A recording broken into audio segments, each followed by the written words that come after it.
This is perhaps the most exciting chapter for the public and the most significant to biologists who are very concerned with population recruitment. The focus here is on the juvenile's first 2 years of life, their efforts to survive, and their role in the future of the species.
Cubs are born in the den during January and February, after a female's gestation period of 7 months. On this neonatal cub, the umbilical cord is still visible along with some minor injuries. It was rescued by the crew. At birth, cubs weigh 8 to 12 ounces, are blind, toothless, and covered with fine hair. These marsupial-like newborns are perhaps a week or so old. Away from their mother and not being able to see, cubs are helpless and vulnerable. Early in the denning season, the crew often encounters very small newborns. They have to be handled with great care and kept warm during their visit. Most of them, however, have spent 3 to 4 weeks in the den by the time the crew pulls them out. By this time, cubs have their hair about ½ an inch long and their eyes may begin to open periodically. During many visits, the cubs will certainly let the crew know they are not welcome. Despite their small size, vocalization can be loud and persistent. They must realize that something is not quite right. Cubs are born with blue eyes, which turn brown during their first year of life. They also come in many different coat colors, ranging from brown to cinnamon, gray and black. These color phases are very common among cubs and will fade into jet black later in life.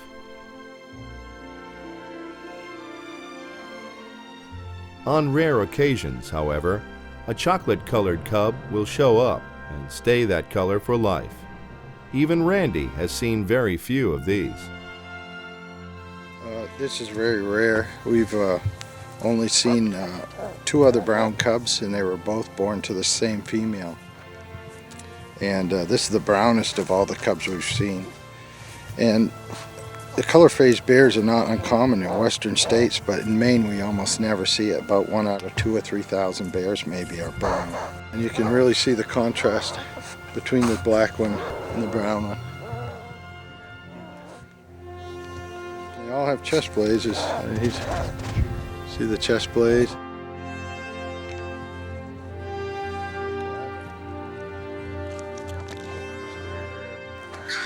Oop, hang on.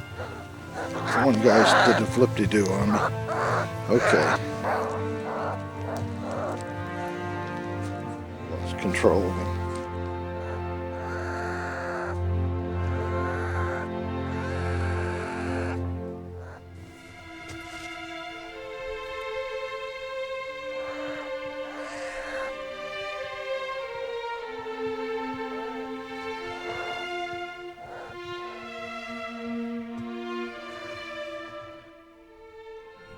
It is always a surprise to the crew what they might find in a den.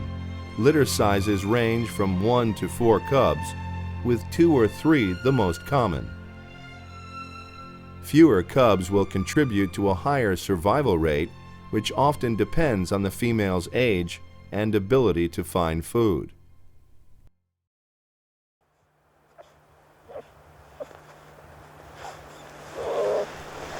Here is a quick review of how the crew collects data from cubs. 4481. Sometimes a noisy but necessary procedure. Kendall Martin is taking us through the steps. That's a female with a fairly heavy chest blaze. We'll take some measurements here.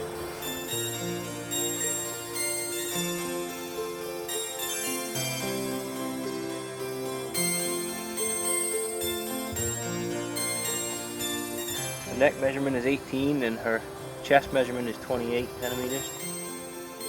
Now we'll find out how much this cub weighs.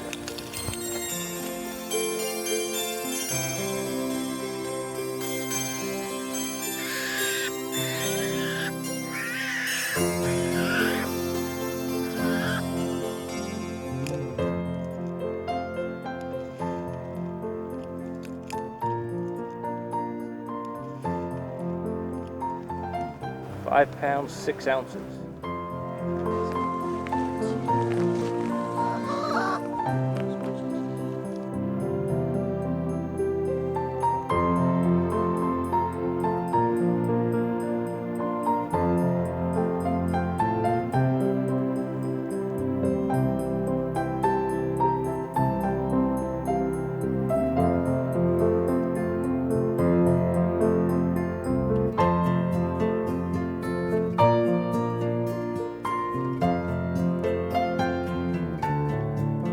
On bears, on the back feet, their feet are backwards as opposed to human feet, so the big toe is on the outside, so they're able to climb trees better.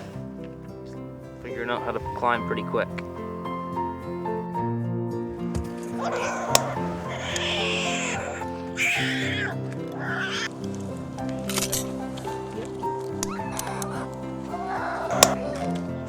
It's a real distinctive chest blaze. Not a lot of bears have one that big. This one's That will stick even though the cubs have light ones that usually fade away.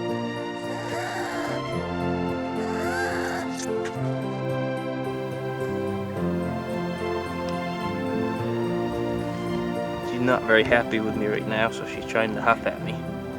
She can't do an appropriate huff with her mouth held open.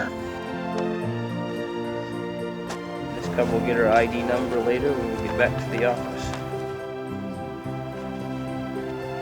Thoroughly handled.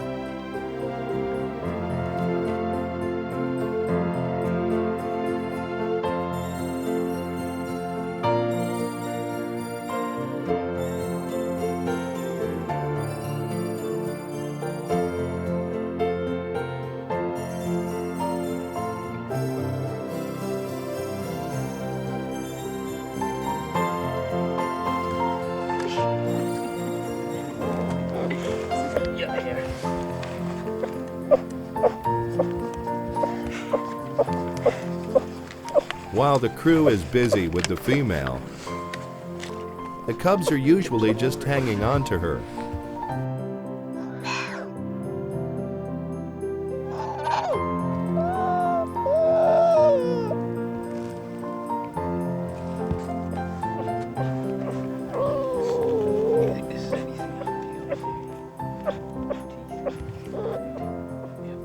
Whatever they have to endure, cubs at this age are interested in one thing only: nourishment from their mother. The crew is aware of that and often assists cubs in their pursuit while collecting measurements.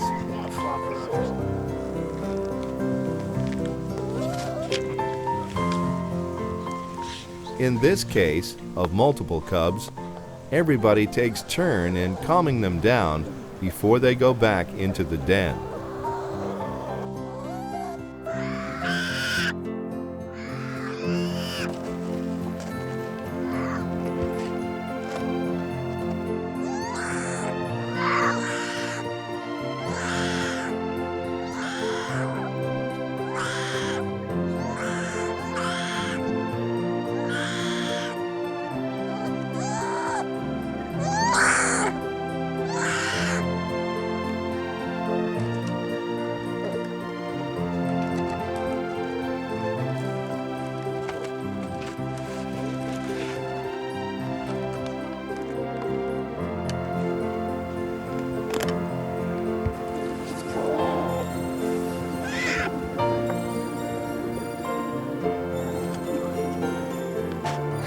Yahoo!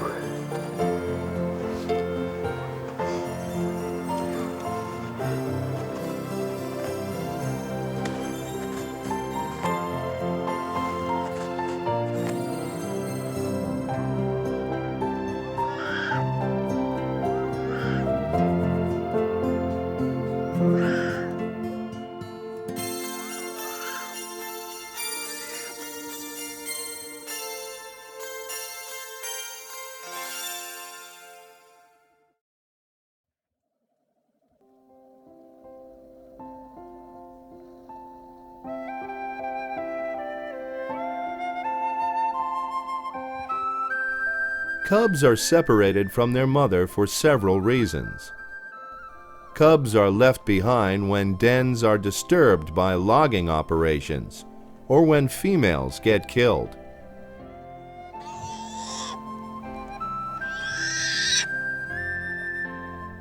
For whatever reason, some 30% of cubs will die in their first year of life. The crew examines abandoned cubs for their chance of survival. As a general rule, 5 months of age and/or 20 pounds of their body weight is used to assess their likelihood for survival.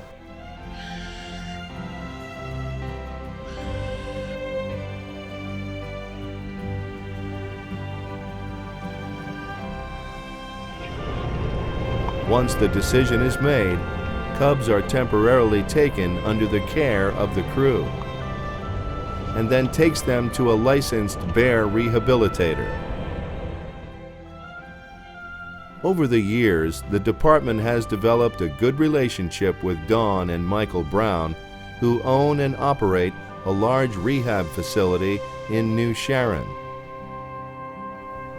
The pen has a healthy stand of mixed forest cover, adequate understory, and a small water hole. It's a fitting habitat of some 3 acres for cubs to grow up in. We interviewed Dawn Brown in order to get some insights on how cubs are nurtured before they can be released.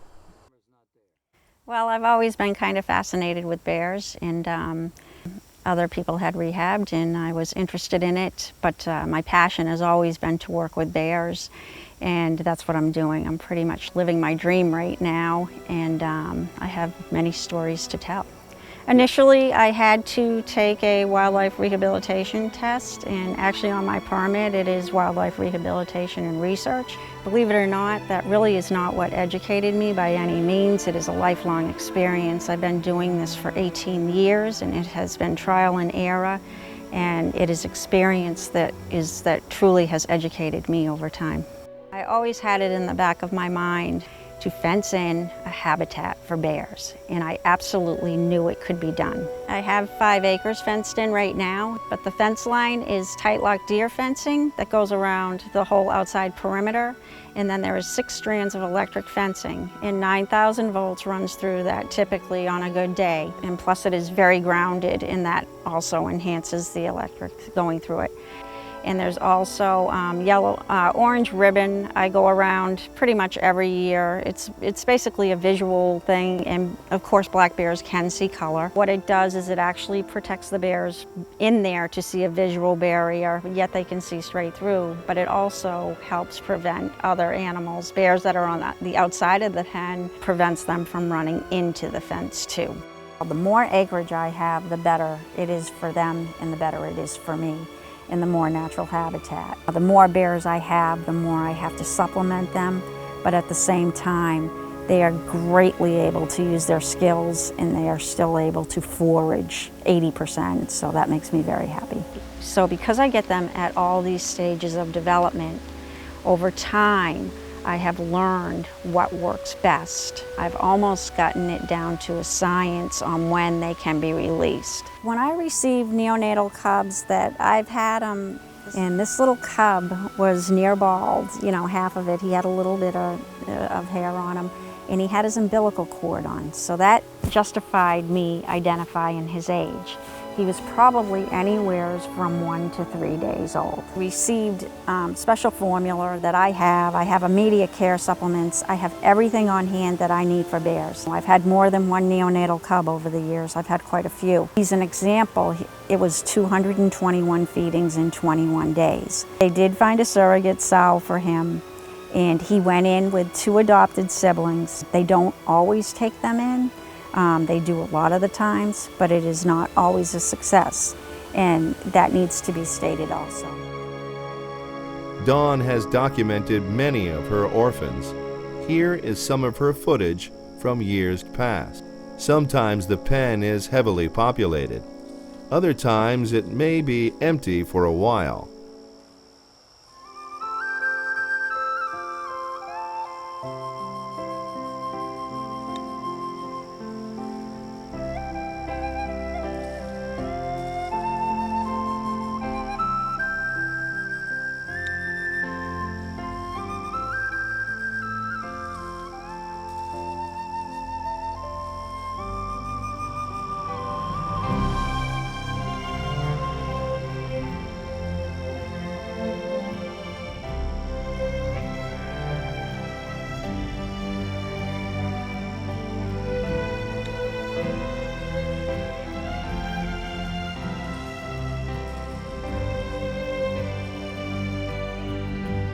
We also observed some yearlings in the pen.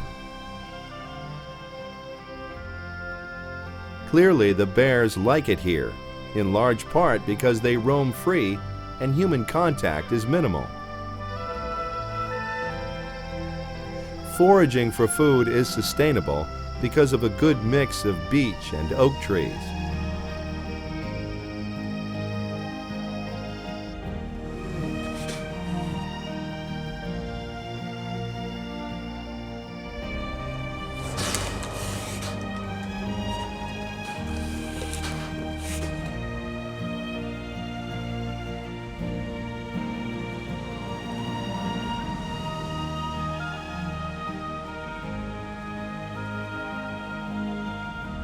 The waterhole seems to be of special interest. Bears spend a lot of time here in the summer and fall.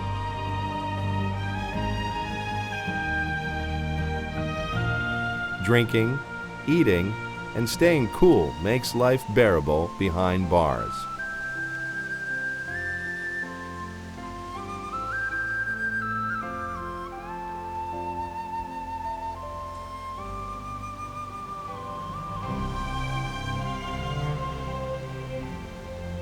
At times, their diet is supplemented by outside food products, such as fruits and vegetables.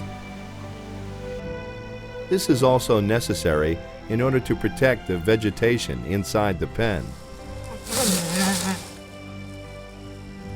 The vegetation can be severely damaged by overuse in this confined space.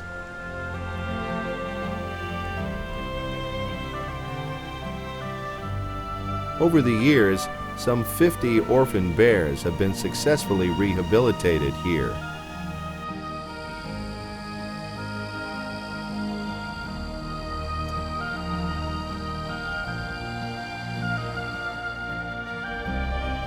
As it gets colder, these bears also think about where to spend the winter in this enclosure. Instinctively, they start building a ground nest and wait for the end of winter. Once biologists and rehabilitators feel confident that young bears can survive on their own, they will be released from the pen.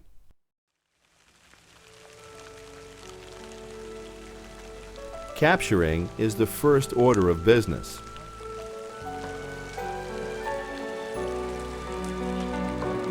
On the ground,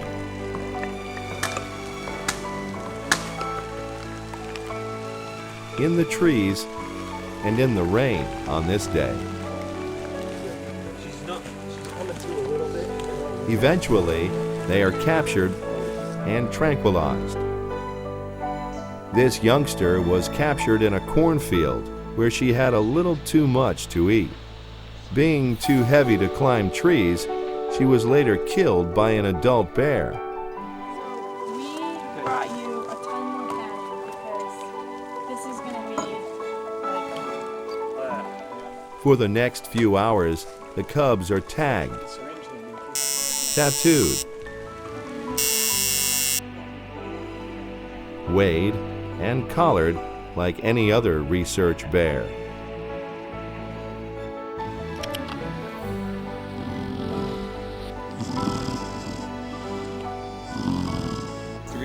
L3? S1, Okay. 9 months, All right. new leather. So we'll take it down to the tailgate.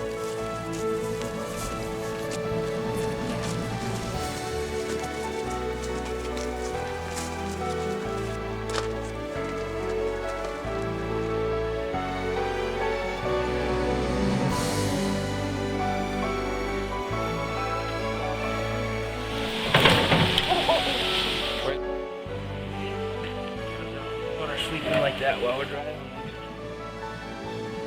In a specially designed box, bears are driven to a designated location for release. For Dawn, it's a bittersweet moment when the bears leave her sanctuary.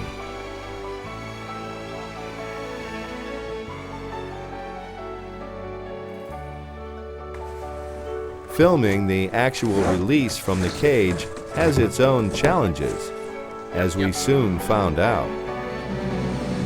One critical factor is to properly anticipate when and in what direction the bears will dash into the woods. We had the opportunity to witness 3 releases in different locations. The first 2 bears ran off just as predicted, with Unity College students enjoying the experience.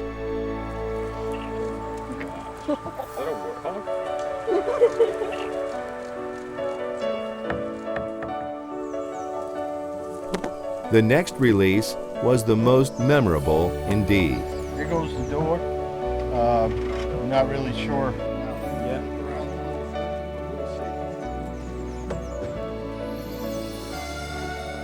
Enormous swarms of insects and a reluctant bear were some of the obstacles. When he finally appeared, he climbed all over the vehicle before taking off in the wrong direction. This had to be difficult. Oh well. These events are also a popular subject for the news media. Randy is always willing to provide some background of a bear's condition. If everyone remembers back to last winter, we had already at that point about 3 feet of snow, and it was very, very cold, and a 12-pound cub would have no chance to make it through the winter on its own, so it needed help. So local warden Andy Glidden captured the bear by hand and brought it to Second Chance Wildlife, which is Don Brown's private rehab facility, and she was able to feed it and get it up to what it weighs now, 30 pounds. And so this is about a normal weight, 30 pounds for a wild yearling, and it's going to have a good chance at survival now, and hopefully see it in the winter den next winter. We've got a radio collar on it, which we'll be able to track its movements and find its den next winter. On this third release, Randy opens the box of an angry yearling.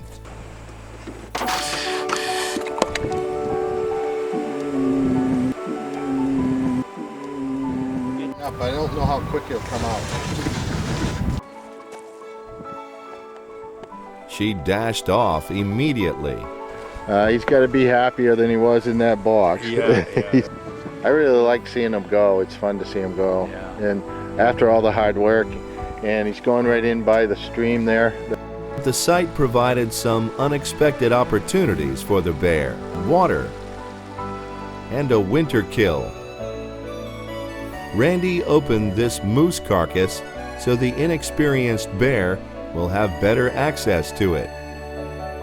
Frozen all winter, so some good meat there.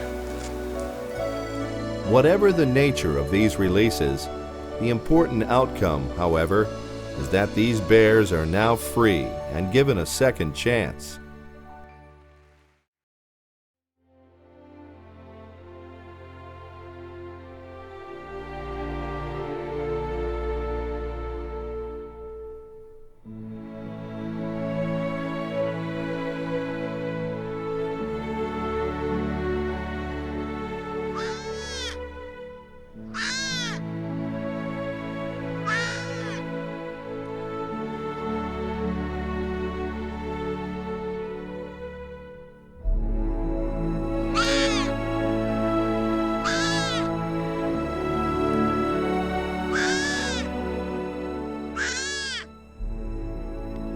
This sequence was filmed outside 3 different dens in early April. It provides a window into the activities of females and their cubs before they wander off looking for food. One of the most exciting moments in a young bear's life must be the time when they leave their den and enter a new world outside. A world full of light, with room to stretch out and things to play with.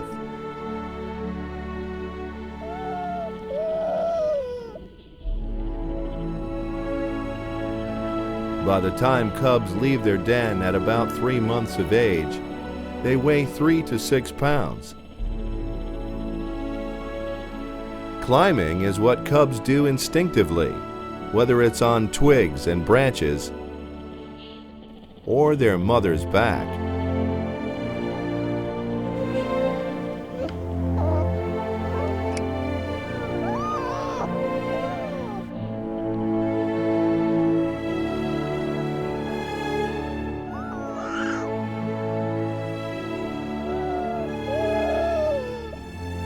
Mothers react instantly when cubs call out or find themselves in trouble. This curious cub is the first one to emerge on a sunny morning. It checks out a nearby sapling right away. While the cubs are well fed, mothers have not eaten for 6 months and may lose up to 30 pounds of their body weight. Hunger and danger prompts mothers to spend little time outside their winter den.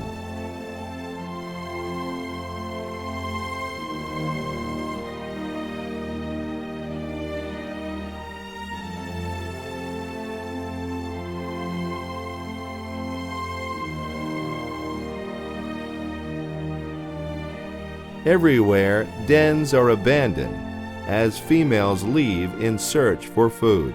Most of them are never used again.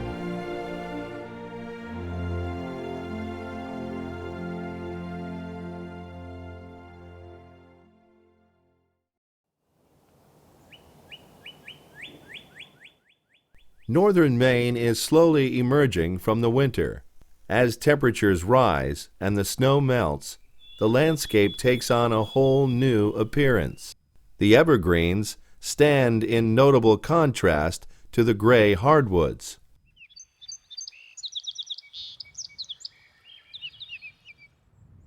A woodchuck is searching for meager greens outside his den. In some of the canyons, old ice still hangs on, creating its own microclimate. But slowly, water drips from numerous icicles, carving interesting shapes into the ice. Eventually, the water works its way through rock fissures and mosses into small brooks.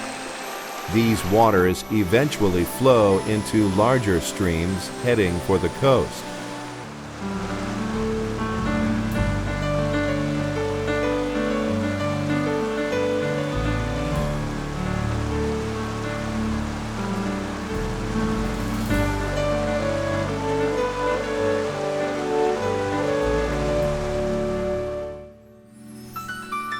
Along the riverbanks, coltsfoot and marsh marigold are some of the earliest wildflowers, adding some color to the landscape. Deer are trying to survive on tiny buds and old acorns.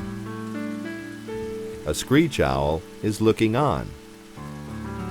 But bears are here too, searching for anything left to eat from last year. Skunk cabbage is one of their early greens they often look for. In the skies, vultures ride the thermals, searching for carcasses caused by winter kills. These magnificent birds have come out of their roost this time of year to absorb the sun and groom themselves. Turkey and black vultures often roost together. Their enormous 5-foot wingspan acts like a solar panel. But their bald red faces have made them less popular among the public. However, they have an important ecological function in the environment, often referred to as cleaners seeking out roadkill or sick animals. Large white pines and fir trees are preferred roosting sites for the night.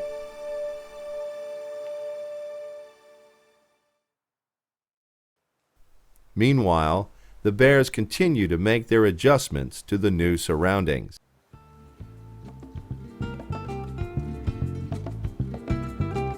For example, this female and her 3 cubs have decided to stay in the thickets of this dry riverbed for a few days. She has made short excursions from her den so that her cubs can keep up. There is no food here, but it's a protected space, and the cubs are actively honing their climbing and running skills.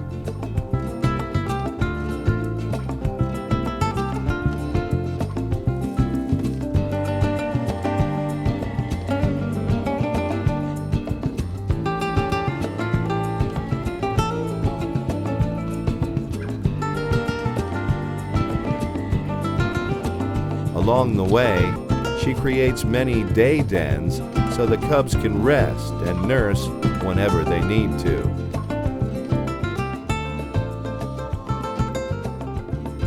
In between, they take naps under their mother's body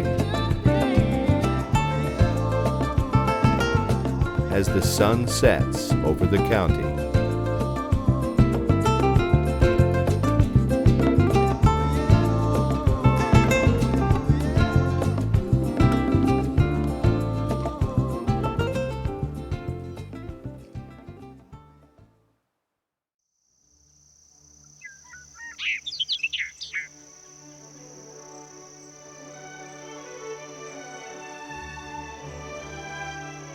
The green vegetation has given rise to a lot of optimism for wildlife.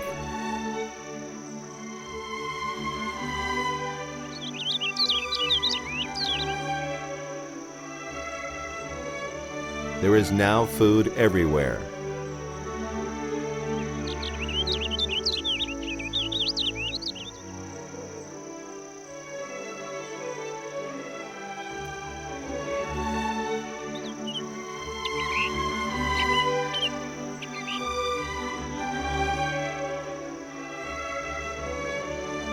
Lupins, common on roadsides, are non-native, and bears help to eradicate them by eating their root systems.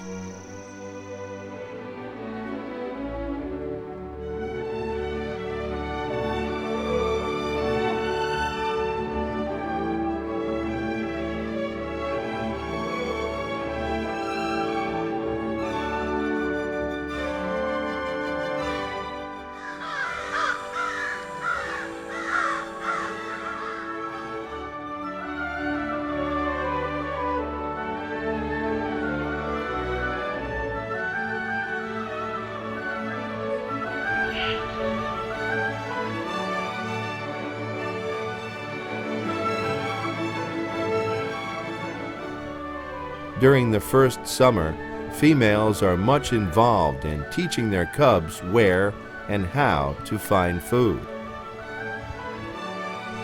This female spends a good deal of time in edge habitats, where a variety of nutritious grasses, seeds, and leaves are available.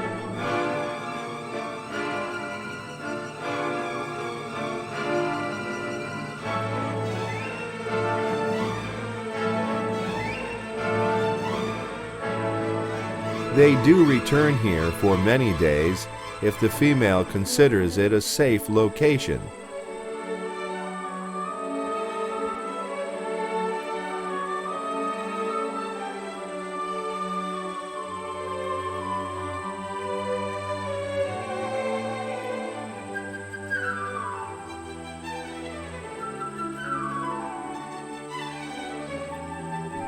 These cubs look healthy. The cubs have grown in weight and size, feed on what their mother eats, and have become more comfortable with their surroundings. They may consume several pounds of grass a day.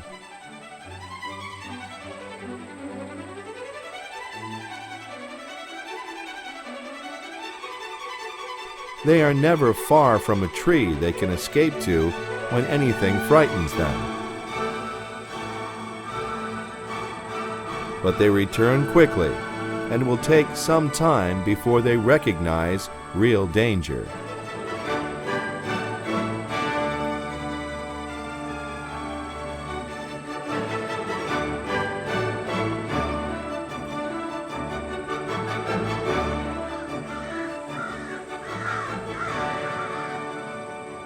Mother is still the protector and comforter they need.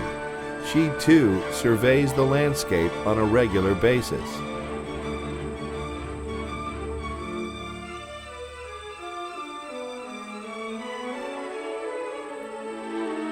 They also use trees to nap in during the day. It's remarkable how fast they fall asleep.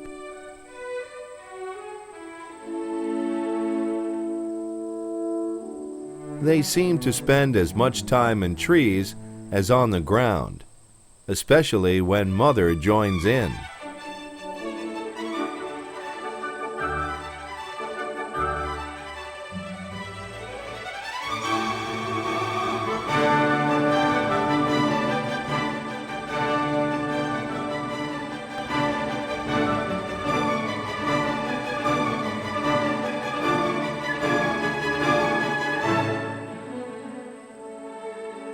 Another food source are protein-rich grubs, ants, worms, or spiders commonly found under the bark of rotting logs and stumps.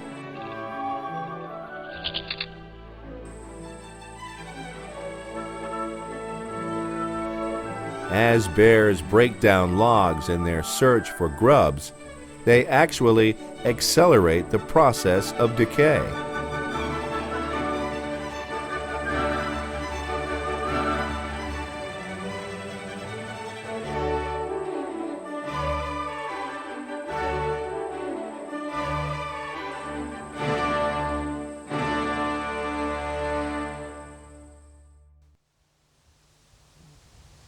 Having survived with their mother for more than 12 to 15 months, these young bears are now referred to as yearlings or sub-adults.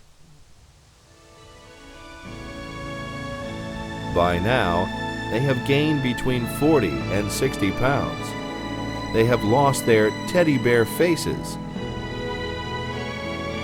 and they often forage quite independently.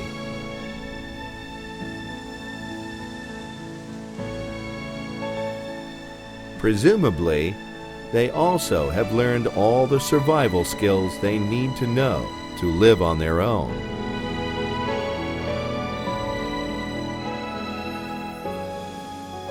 Throughout their mother's home range, a network of trails, footprints, uprooted trees, and beclawed tree bark are all indicators of frequent occupancy. Other common features are so-called day dens, which are temporary shelters used for a few days and nights.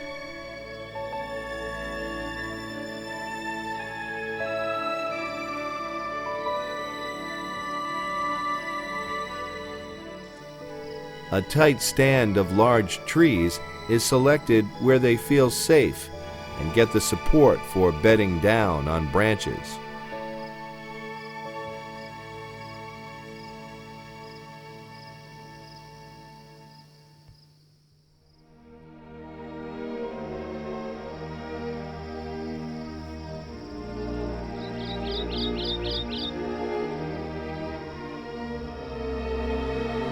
No need to get up early. But sooner or later, as they follow their daily routine on the ground, some significant life changes are encountered by these youngsters. There is a constant awareness while checking the air and listening for any dangers.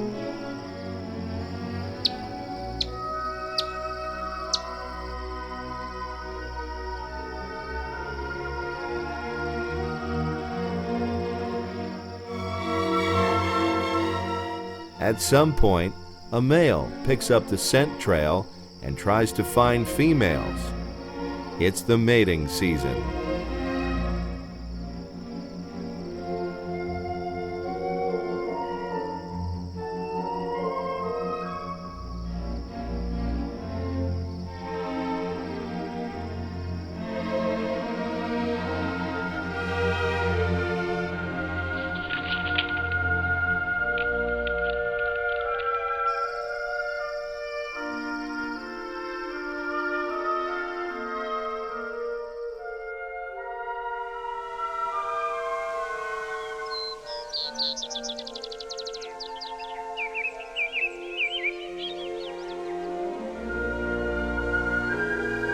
For much of the year, males are solitary,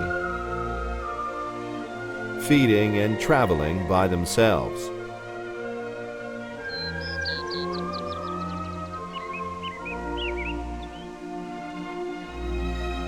They also spend a lot of time resting and sleeping.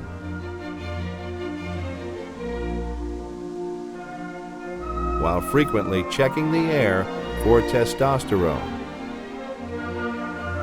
But once during the summer, they go on a mission. The female and her 3 cubs have been in the crosshairs of a large boar.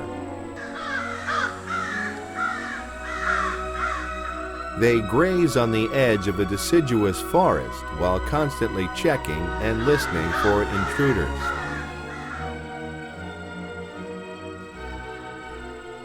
While yearlings still depend on their mother's protection and occasional nursing, their most dramatic life experience is just about to happen.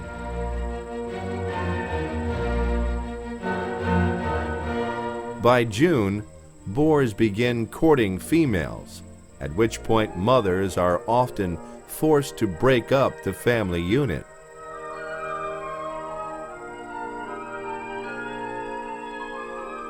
A female in estrus will suddenly fend off her yearlings, despite their frightened and distraught behavior. Mothers will aggressively reject their offsprings if they try to return.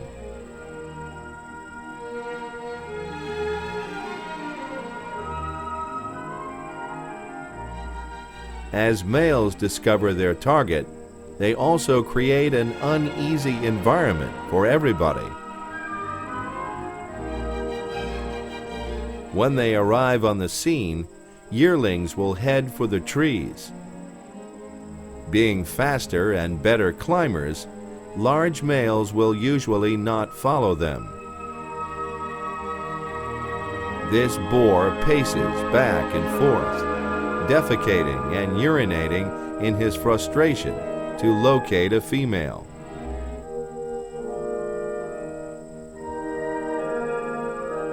It's a time of confusion and fear until the boar moves on.